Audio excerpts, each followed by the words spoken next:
Hello,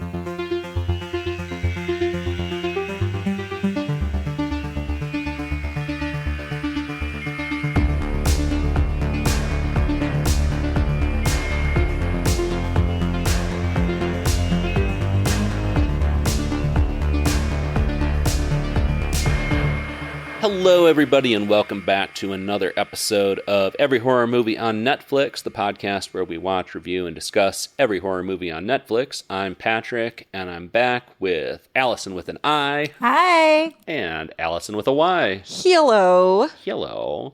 We are here for a whole new kind of Amon episode. As you've heard in the last few episodes of our new era with our new co-hosts, we used to do horror catch-up at the beginning of every Amon episode, practically, where we would talk about movies we'd been watching, books we'd been reading, podcasts we'd been listening to, all kinds of horror stuff that we'd been enjoying or not enjoying so much outside of the movies we watch for this podcast. And you, our fans, our listeners, brought it to our attention that, like, hey, you would like to hear a little bit more of this, because we used to speed through horror catch-up as quickly as possible most of the time. But why not slow down a little bit and take a little more time to discuss what we've been enjoying and not enjoying in the horror world lately. So this is the first episode that we'll be doing that. The three of us are going to be digging into some of the stuff that we've been taking in lately. So I guess I'll kick it off here, because I've got a new release that I checked out in the theater. I saw Companion. Have you guys heard about this movie? Yeah. Yep. Yeah. Haven't seen it. I've heard about it. I think Allison with a Y, you saw the trailer and you were like, no. Yep. That's exactly correct. Why were you like, no? I forget. I don't remember. Just the vibes were off. The vibes are very off in Companion. I can confirm. We're going to try and keep these horror catch-up episodes spoiler-free, but it's hard not to spoil that there's an android. There's the companion of the title is an android who appears to be a human woman, the girlfriend of the protagonist for at least the first half hour, maybe more of the movie. It goes on for a while. If you didn't know this, it's a big surprise. But it is in the trailer, so I think it's fair game here for horror catch-up. And yeah, the vibes are incredibly off for a long time. You're right about that. Jack Quaid plays the boyfriend, and he's just good at playing a piece of shit. Like, I got used to seeing him be a very likable person on The Boys, which is a show I love. But he's really proven himself at playing snivelly, nasty little turds who don't reveal themselves until sort of late in the movie. And he's essentially taking advantage of this character played by Sophie Thatcher, who has no concept that she's an android, honestly, until kind of late in the movie. So there's issues of consent, there's issues of technology, and at what point a humanoid technology should be expected to be treated like a human. And it's one of those movies. It's a good for her movie. I always love to see a good for her movie, that genre. And I always love to see a movie where you've got a killer robot who you're on their side. Basically, the killer robot is the hero of the film. I just really enjoyed this. Drew Hancock is the writer-director, and I'm really excited to see what else he does from here. You could call it a sci-fi thriller, you could call it horror, but there's ample blood and guts and ample horrifying things going on, and I thoroughly enjoyed it. A little dark comedy to it as well. So I'm glad I got to see Companion in the theater. That one's a view it for me, for sure. Allison with an I know you've been reading a lot of horror lately. I have been. So I did dry January, and I also deleted all my meta apps in protest because hashtag fuck Zuck. And then I was like, well, what do I do with all my time? Where do I get my dopamine from? So it just so happened I had a bunch of books on Libby that I'd been on like months and months wait lists, and they all came in at once. Oh, wow. Which was lovely, but I was like, fuck, I can't read these all at once. So I had to do the like delay for another week. But it put me in a space of like, I want to get through these books. I'm excited about them. I've been waiting months for them, and I'm going to crank one out a week. And I think I managed to. So yeah, I've been consuming horror that way. I love that, and I'm actually really kind of jealous of that because I have been in, I don't know, I go through like big cycles with reading, watching things, gaming, and I've been in mostly a gaming cycle lately that I kind of hate myself for. I can't stop playing Marvel Rivals, which is not related to horror whatsoever, but it's been preventing me from reading anything. So it's how you're coping. Good on you. Honestly, yeah. Yeah. But like, good on you for reading a bunch of horror. Well, lately. the irony of like tuning out of the real world horrors and then into something that I find comforting, which is just fake horror, is not lost on me. You know, there's a reason I'm on this podcast and love doing it. So yeah, I've been reading a lot. So I'll start with one that I had seen the movie that they made about the book, which was, and so I did it backwards. Usually I'll read the book and then treat myself to the movie. I didn't even know that there was a book. But it's We Need to Talk About Kevin. Great movie. Great movie. Super fucked up. You sometimes see wildly different adaptations when a movie is made from a book, but this one stayed pretty true to the book. There was obviously a lot more room for character development and plot development, so I appreciated that. But it was almost scene for scene the same as the movie. Obviously, the book was just built out a lot more. And oh my God, this book was really, really disturbing. There's a couple who are madly in love and happy with their life, but get that sort of feeling like maybe something's missing. And they grapple with this through like chapters and chapters of the missing piece and should they have a child and should they not. And they finally decide to. And it's like this child is, I mean, for all intents and purposes, insufferable. But we kind of later learn that the mother is sort of an unreliable narrator, which I don't think I totally realized until I had read some other think pieces on it in like the Reddit horror community. She was super intellectual, really well traveled. She runs she writes a travel magazine, like a la Condé Nast kind of thing, but like on a much smaller scale. She writes it for people who are trying to travel cheaply, but she's really, really well read and well spoken, and it's very pompous. It was a kind of book that every sentence is full of like big words, you know, because it's emulating how she thinks and how she speaks. And I do feel like it was a challenging read. I had been reading a lot of like Stephen King prior to that. So you get really used to a writer's type of writing. And then when you have a big switch like that, you're like, oh my God, I got to keep my brain online because there's the sentence structure of these sentences are insane. And that's coming from an English major.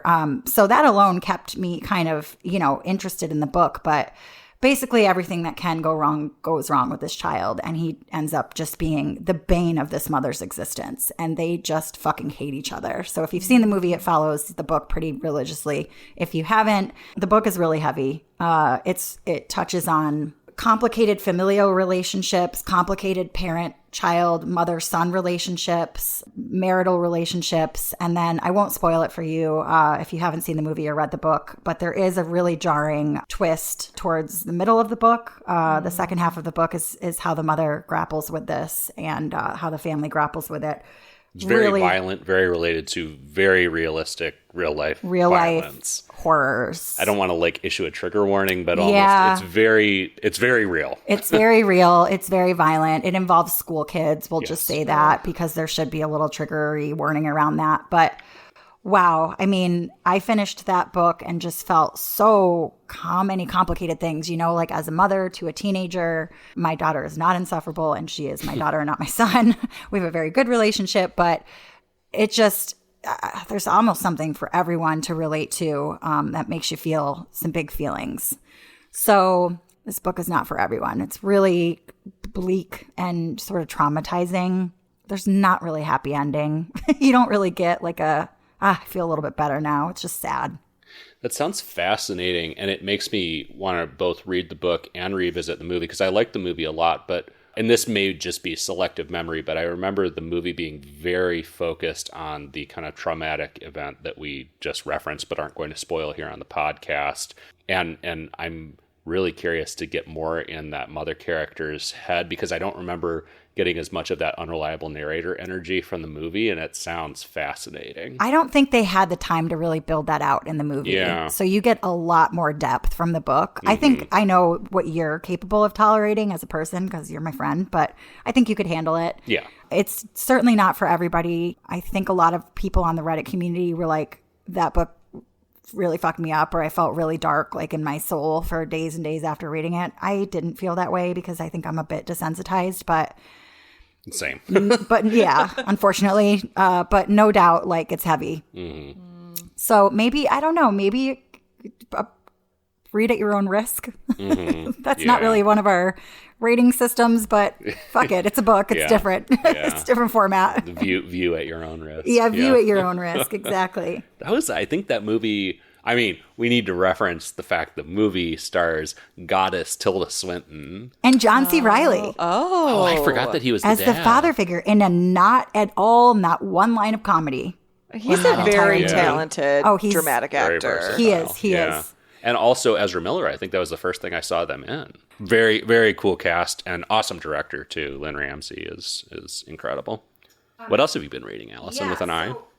So I read this book not knowing anything about it other than they're making it into a Netflix movie. So it could come up in the future for us to watch, which I'm dying to see how they adapt this book into a movie. But I finished the book and I was like, what was that? It was a really easy read. Like I had a hard time putting it down. I think I probably read like 100 pages a night. So cranked it out pretty fast. But I was like very confused at the end. So little did I know, I hop on Reddit for reference, because this is the point of this. The book is called We Used to Live Here. I had truly no idea about the lore behind this book. This started as a Reddit no sleep short story. Oh, wow. Which I'm on the no sleep community, and I don't often stop and read a lot of those. But in his... Because you want to sleep. Yeah, well, again, nothing really scares me, unfortunately. But at the end, this author thanked the Reddit no sleep community and said, you know, some of our best short story horror authors are coming from this Reddit community. And I was like, what is all this hoopla about? So I hop on Reddit and there's an entire other community devoted to. So in the chapter breaks of this book, there are visuals guides. So there's like a map. There's Morse code, which I didn't recognize as Morse code. There are like typed up letters, typical typeface that you would see from like a typewriter that look like they're like part of a case file. There's a realtor listing with an email address and a website to advertise the real estate of this home. I didn't think anything of these. Turns out people have gone to these websites in mass, started emailing these email addresses, started figuring out what this Morse code meant, and have developed this other entirely huge Reddit community called Reddit r/Old House Archive. Wow.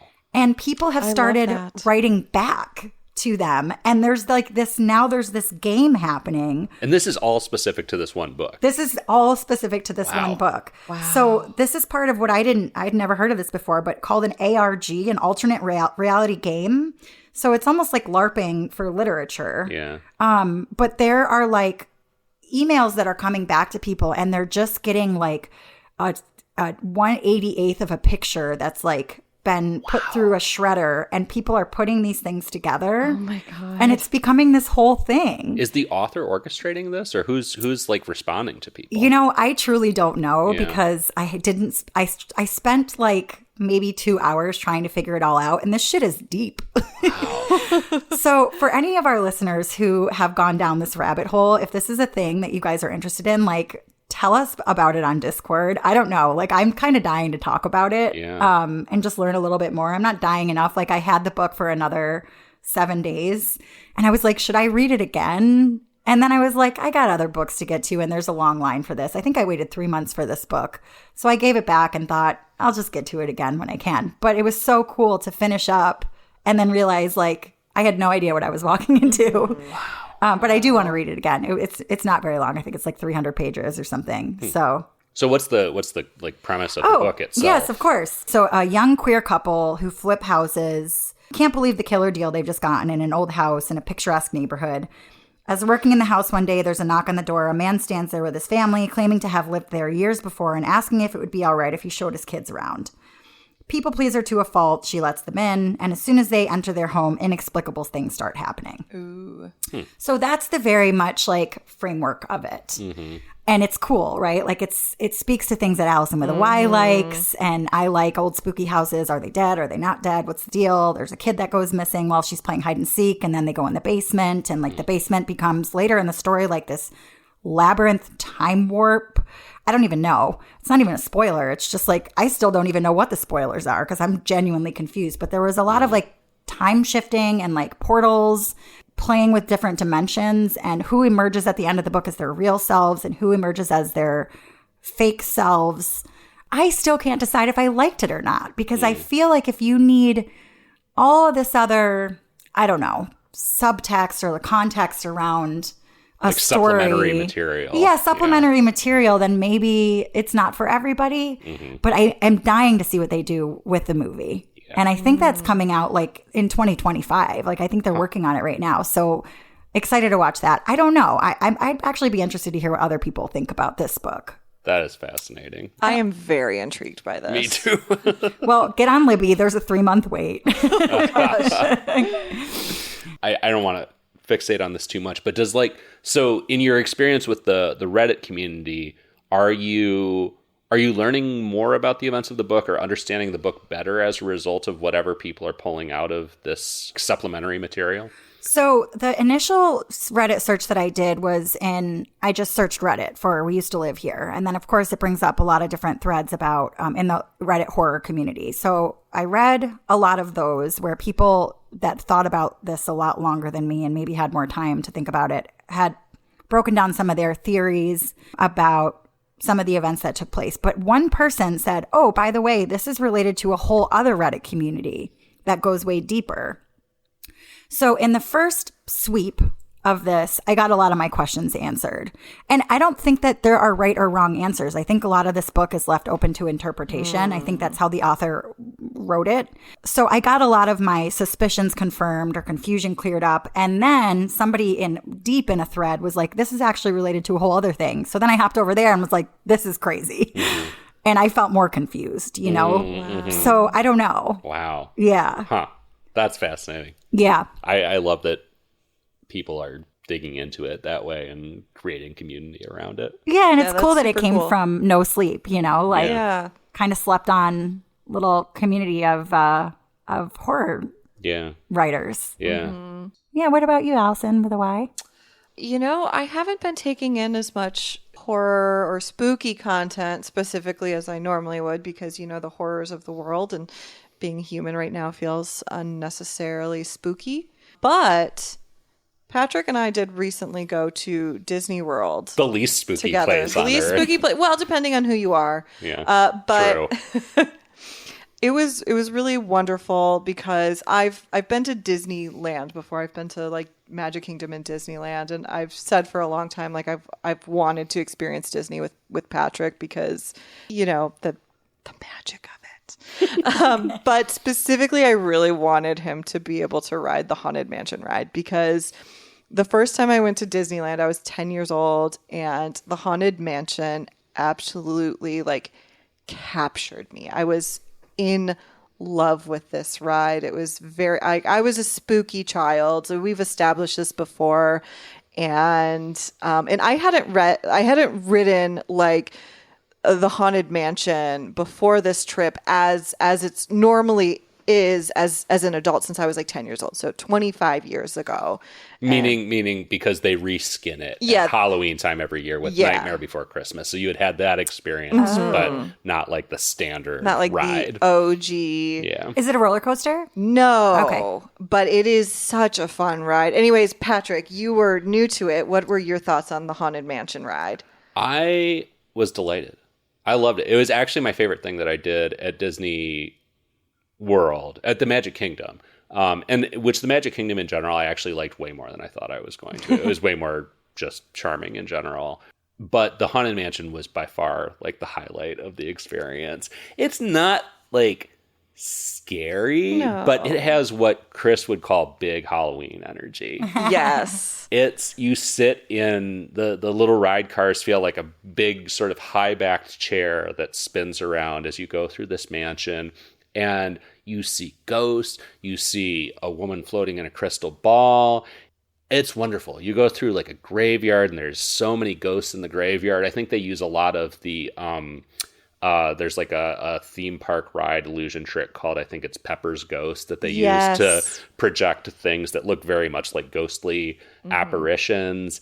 And it has a sense of humor, you know, it's silly, spooky. It's lighthearted. It's lighthearted, but it was just wonderful. I felt dazzled the entire time I was going through it. The production value, the attention to detail with it is just incredible. And it is truly just such a charming ride. And that I love the Pepper's Ghost effect. It's been around for a long time. Well, yeah, because it's like a trick that people used to use when they were trying to do like seances and stuff like that. Oh. So that's where that comes from, if I'm not mistaken. If I remember my spiritualism lore correctly, it's an old spiritualism and seance trick. So it's a really fun effect that is like, you know, if somebody like did that to me without me knowing, I would be like, what? I just saw a full-on apparition. Well, and it's used to such extreme effect on that ride too. Like I've seen it in rides, you know, like some of the Harry Potter rides at Universal.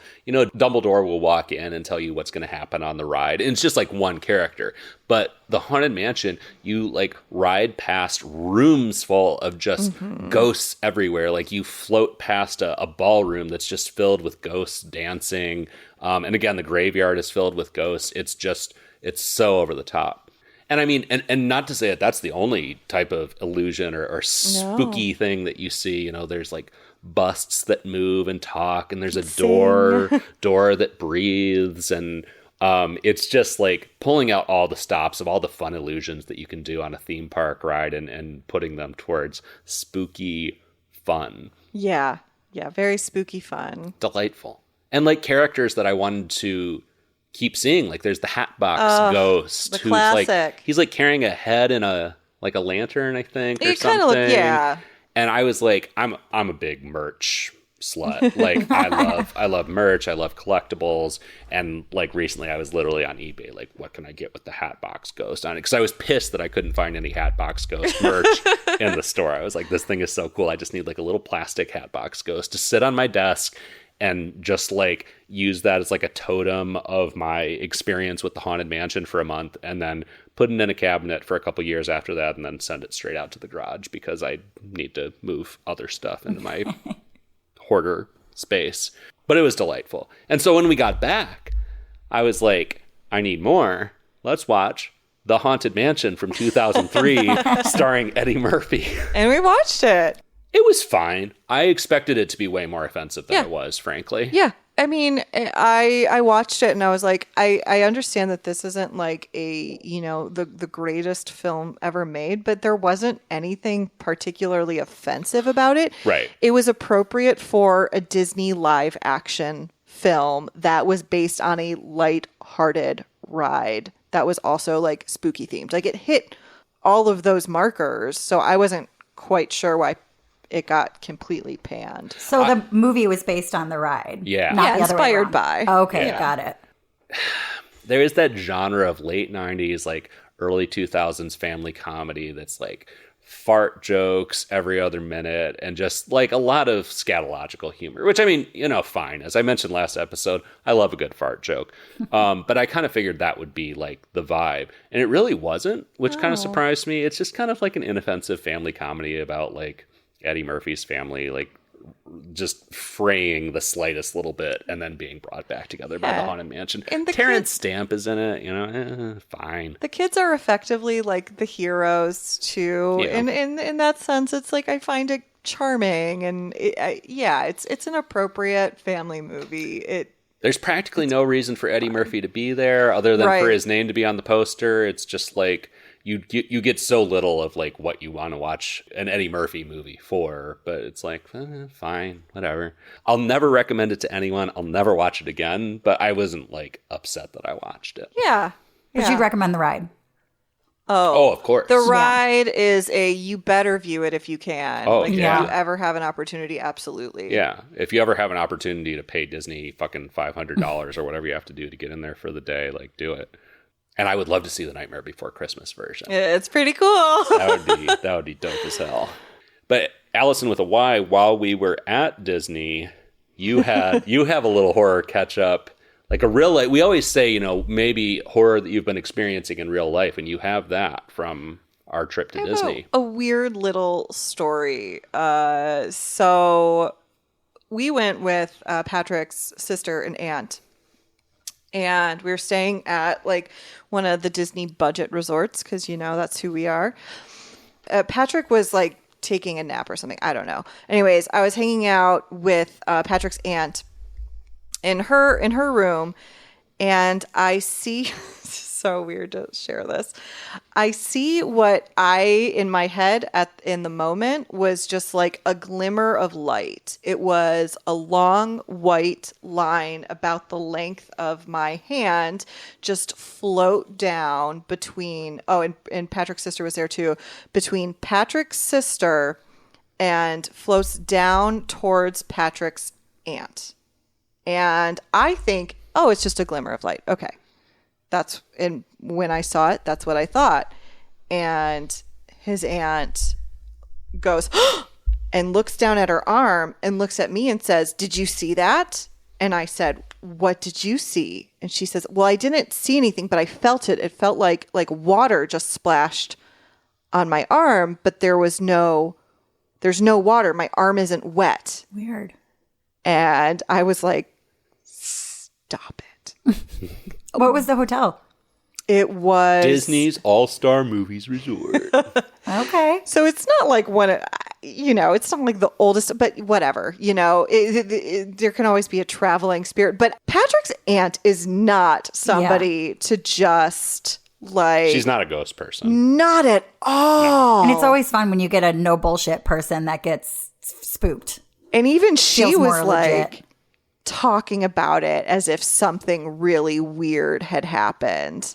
I mean, it didn't freak me out, but I was like, oh, it's very weird to see something and then somebody corroborate immediately afterwards a sensation related to or that aligned with what I saw. That was just, so who knows? Maybe there was a little hitchhiking ghost in our Disney hotel room, like the hitchhiking ghosts in the Haunted Mansion. Oh, funny. Who appear in the film, The Haunted Who Mansion. do appear in the film. Full circle moment. Bringing it all together. Well, bringing it all together back to movies, because that's what we love on this show. Y'all, Allisons, I can just say Allisons this time instead of specifying a middle letter, recently caught up to NOSFERATU, which I know hit streaming recently as well. I made sure to see this in theaters because, a little background, I took a humanities class, one of my favorite classes in college, at Boston University, and we watched this as an entire class. It was a huge class. In the Jacob Sleeper Auditorium. We watched the original NOSFERATU, and I was just like, fuck yes to all of this. I love it so much. That and my Gothic literature class, so it's no surprise that I'm here today. But as soon as I heard that they were remaking NOSFERATU and that Robert Eggers was making it, I was like, this is going to be so good.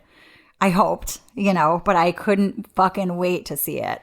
Dude, funny, no, I recently listened back to, I forget what episode of this podcast it was, but Allison with a Y guested on it. It was from a few years ago, and they brought up the NOSFERATU. Yeah. They were like, yeah, Robert Eggers is supposedly working on a NOSFERATU remake. It's been talked about for years. I remember hearing about it after the Vavitch came out and being so excited about it, and then just like year upon year upon year, just like, there's really nothing happening with it. Like, it's stalled again. And just thinking, I really thought that it was never going to happen. Yeah. So it was a huge deal when it finally came out. And I also caught it in theater. Yeah. And I'm a huge fan of Bram Stoker's Dracula. I've read the novel multiple times. I've been in a play based on it. Like, I've seen several different versions, of films of Dracula.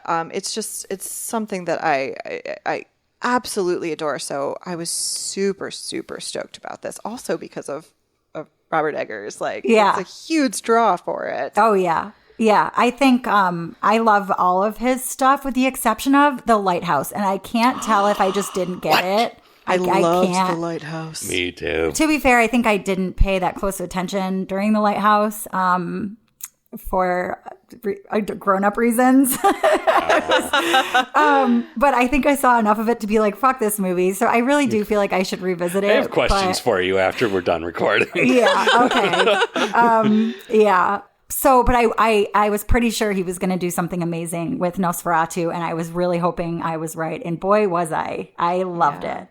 Did you? Yeah, I adored it. I thought there was such a unique interpretation of Nosferatu, physically, vocally. I really liked the choice of doing like that like deep Eastern European accent. Bill Skarsgård was unrecognizable. He just plays the creepiest character so well. Yeah. I think he said this was the most disturbing role that he's played. Even more than Pennywise, which is surprising. Yeah, Nosferatu is definitely more disturbing than Pennywise. Yeah. Yeah. Because he feels more real.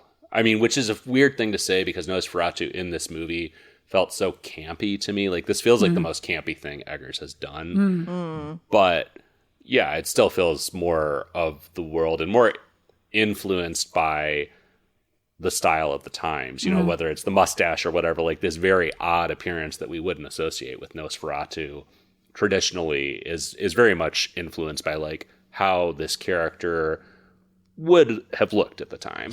Yeah, my understanding, and this is from like years ago reading about what Eggers' vision was for this film, was to obviously take the original Nosferatu silent film and then also build it up with like the Eastern European lore around Dracula, around the Nosferatu. And so it felt, I don't know. The Nosferatu. It's like when people call Jesus the Christ. The Nosferatu. So in that sense, like it felt very, I don't know. I loved how it felt so specifically in a time and place. You know, I haven't confirmed whether that lore that it pulled in is, you know, of that time and place at all, but it certainly felt that way. It felt like old Eastern European lore. Yeah. Like you wouldn't be surprised at all if this was totally based on a old folklore. Exactly. Yeah. Absolutely. Lily Rose Depp, man, I can't imagine anyone else having played that role. She was haunting. I'm impressed with her. Yeah. I'm very impressed with her too. She's making a name for herself outside of her dad's rather tarnished at this point brand. And the fashion and the use of color and the use of non-color was all so good. And it was sexy, but it was scary. And there was so much dread.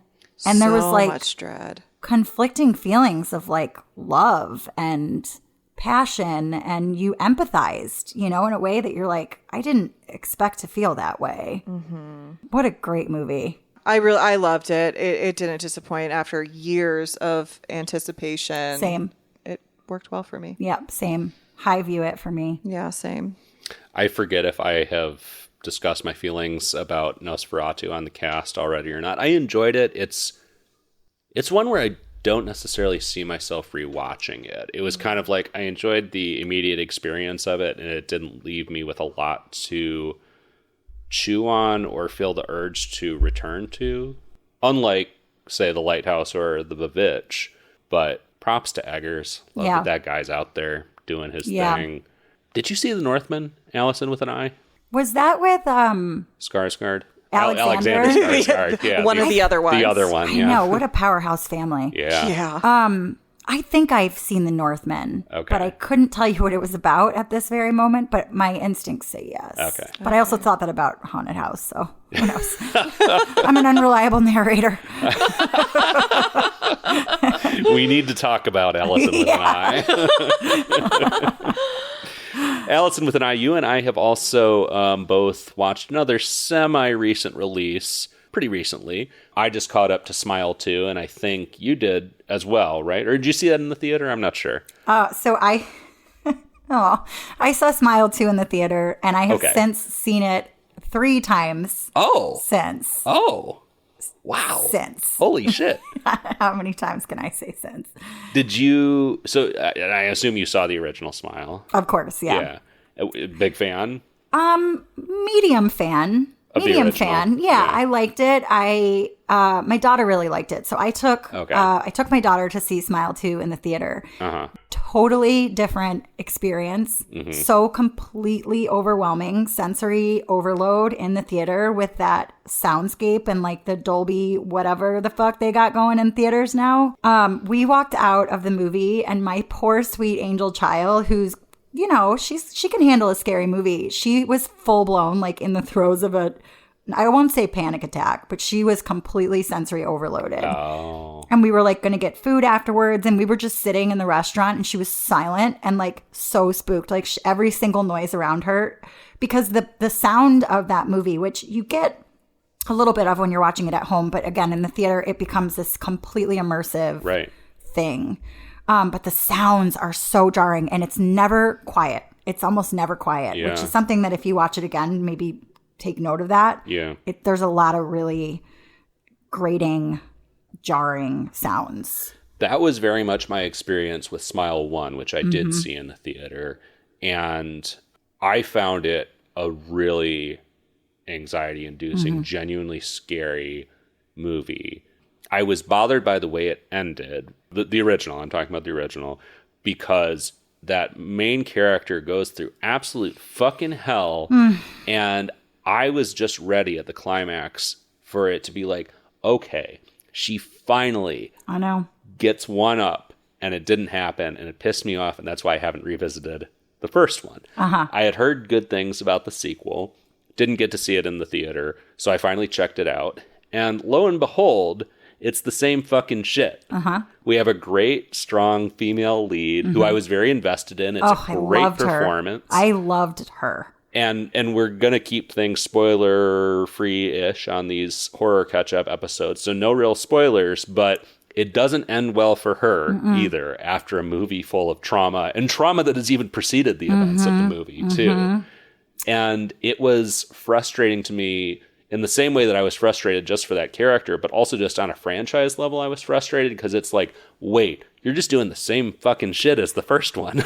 Right, but without giving too much away, it sets the stage for what comes next. And I have fucking no idea what comes next, nor does anybody else. Like, there's so many things that they could do with it that I am dying to see how they interpret it. And I really do feel like that writer-director found their footing for Smile 2. Like, yes. I thought Smile 2 was it was maybe my favorite horror movie of 2024. Oh, wow. Yeah.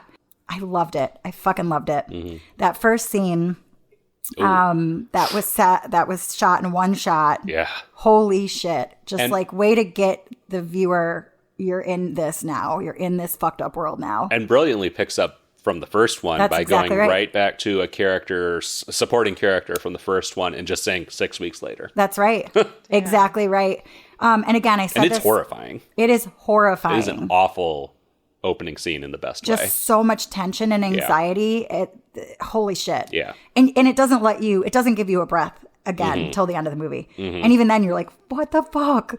But that Sky Riley character who is like, that girl, that actress, I mean, what a threat, dude. She sang all those parts. She did all the choreography. She did the acting. Naomi Scott, I want to say. Yeah, Naomi Scott. I'd never heard of her before. Yeah. No, me neither. And I've since like listened to a couple of her songs on like, they have a Spotify playlist of all the songs from Smile 2, like Sky Riley's playlist. Wow. Oh, like she's an actual like Lady Gaga artist. I've like listened to a couple of the songs because they're a fucking bop. That's cool. So I loved it. I absolutely loved it. Yeah. Yeah, I think there's so much to admire about it. I think the writer-director is definitely a force to be reckoned with. Yeah. And I can imagine Smile 2, because the sound design of Smile 1 was incredible, as you said, and I can imagine it going fucking nuts in a theater. I have it was almost too much. If Chris was still on the podcast, he would give me shit about my TV and how if I came over to his house and watched the movie in surround sound, I would get the full effect. Yeah. But very, very well put together. I just had some frustrations around a plot that frustrated me in the same way that the first one did. But as you said, the I think its last or second to last shot of the movie has some fascinating implications for what's going to happen in the inevitable Smile 3. Smile 3. I can't wait. Yeah. I hope it's not a bust. You know, if it is, I'll Yeah. still watch it and be delighted and good for them that they went this far. But I thought 2 was leaps and bounds better than 1, and we'll see. We'll see. We'll see. You also read a book recently that I touched on the podcast a few months ago, and I would love to talk about it with you for a few minutes here right now. Incidents Around the House by Josh Malerman, who's a Michigan local boy. I am Facebook friends with Josh. I love that guy. I love his band. Yeah, I think I follow him on Facebook too. Yeah. Yeah. Interviewed him a few times. Oh, that's right. Amazing guy. I loved Bird Box. Me too.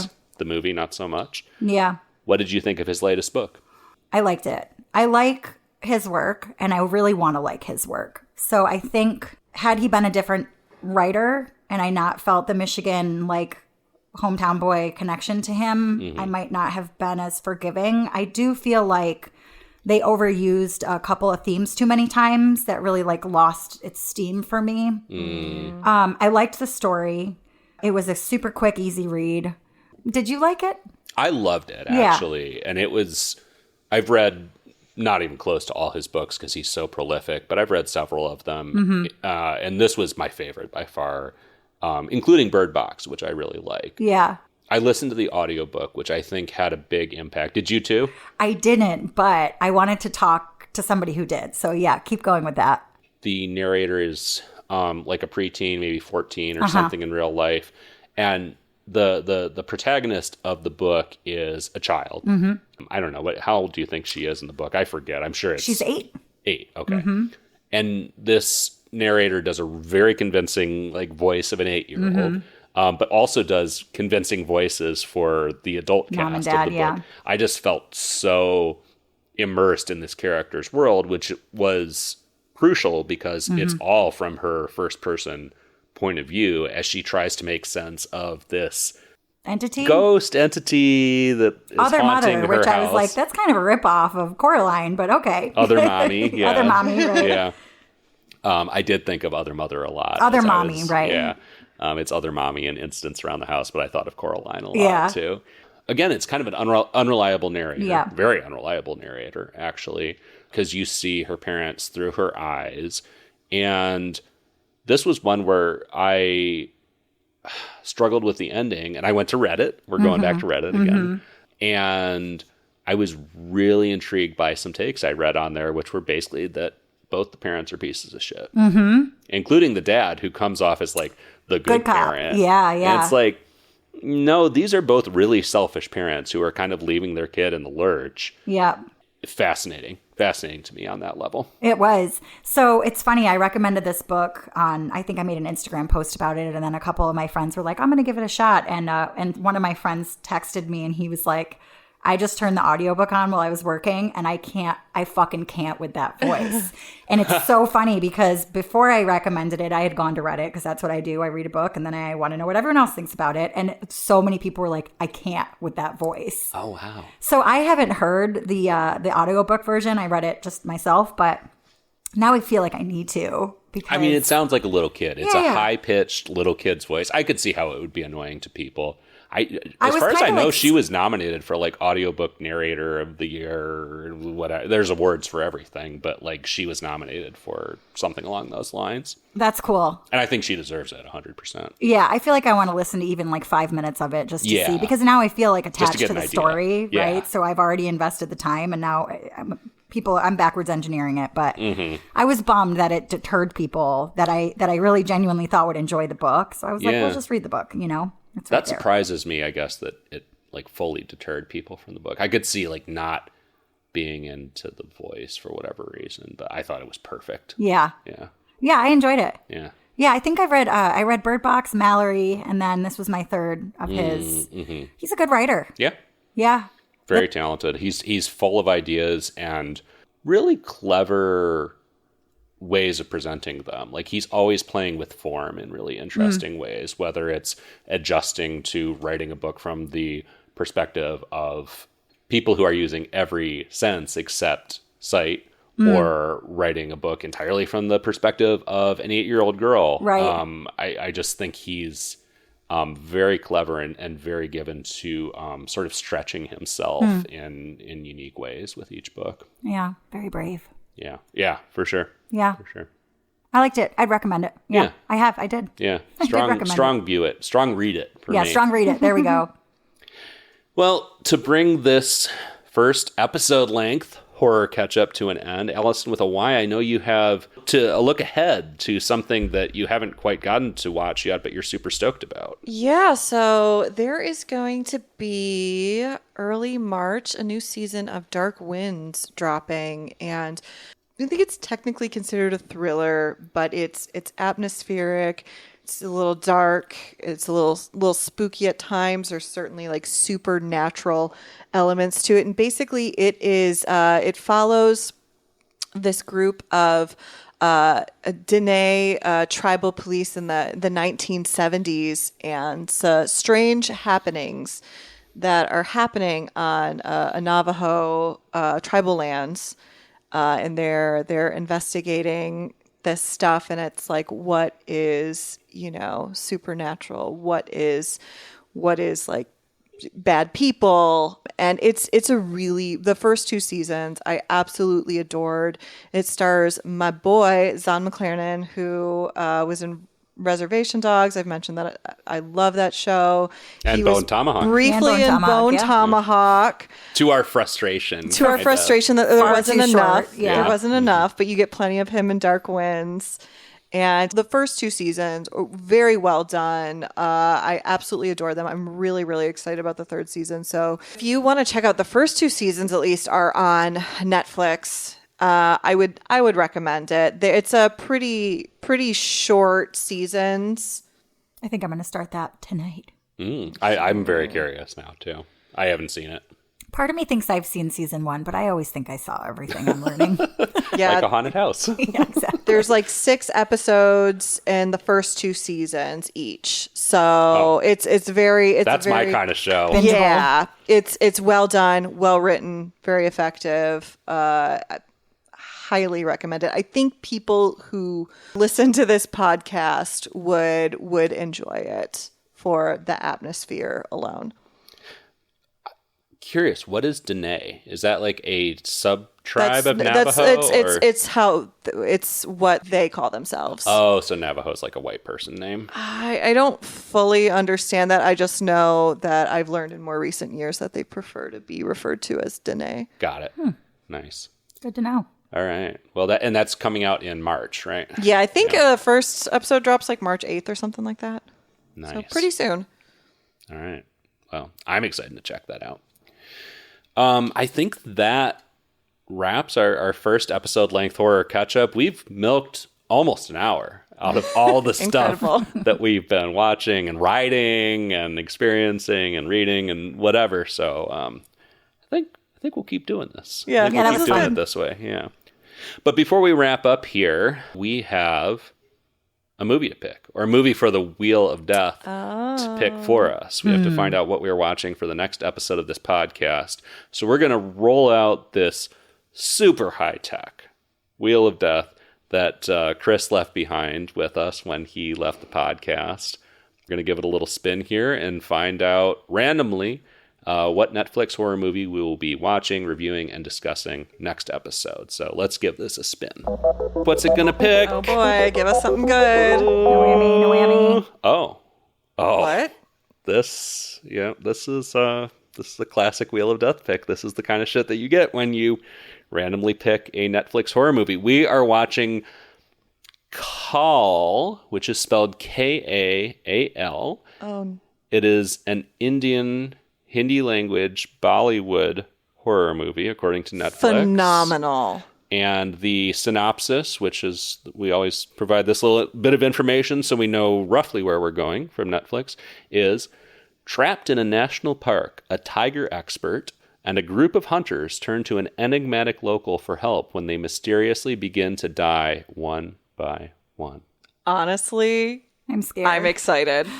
You know, we have a history with some Bollywood horror movies on this podcast. The diehards will know our buddy Jay from 1920 London, Fear Strikes Again, which was like the third movie we ever watched and one of the most memorable. I love Bollywood, and it's always interesting when we've looked at a Bollywood take on horror. So I'm curious. Count me curious. I appreciate Bollywood a lot. And Me that too. premise sounds very fascinating. I'm intrigued. I'm intrigued. Yeah, I don't have a lot of familiarity with Bollywood, so this is a big departure for me. Dude, I just get ready. I mean, if this truly is Bollywood, because sometimes the Netflix genre descriptors are off, but just get ready for your horror movie to have for your horror movie to have musical numbers in it. To stop dead for like a music video. Pretty standard for multiple Bollywood. times. Yeah. Oh my gosh. Yeah. Well, Yeah. that's why we're here. That's why we're That's why here. we're here.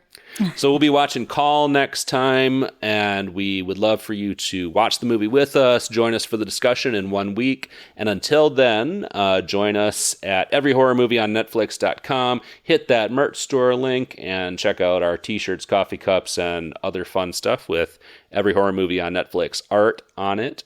You can also hang out with us, connect with us on social media. Allison with a Y, where can people find us on the socials? You can find us at AmonCast on Blue Sky and Instagram. We are on Facebook still with Every Horror Movie on Netflix.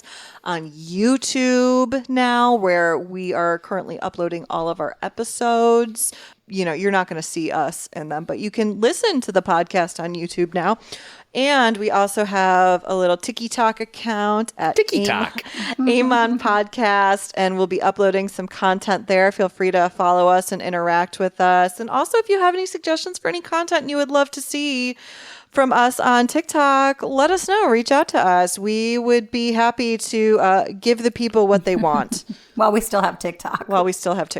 I'm not dancing. I'll dance. But otherwise, We'll dance. Sure, I guess whatever you want. Yeah, okay, if you guys are dancing, I guess I'll dance. The pressure of the Allisons. Also, come join us on Discord. We want to hear your thoughts on anything that we talked about today. Have you ridden the Haunted Mansion? Have you read We Need to Talk About Kevin? Have you watched We Need to Talk About Kevin? Anything that we talked about today, we want to hear your thoughts on it. We want to chat with you out there, and so do a worldwide community of folks who participate in our Discord. There's a link to that in the show notes. And lastly, follow and review us on your podcast provider of choice. We love to see the feedback, and it helps people find the show. All right, I think that wraps up our first Horror Catch-Up episode, and we'll see you back here in a month for the same thing as we catch up on whatever we consume in the month of March. We'll see you in a week for Call. Until then, for Every Horror Movie on Netflix, I'm Patrick. Allison with an I. And Allison with a Y. And we'll see you soon.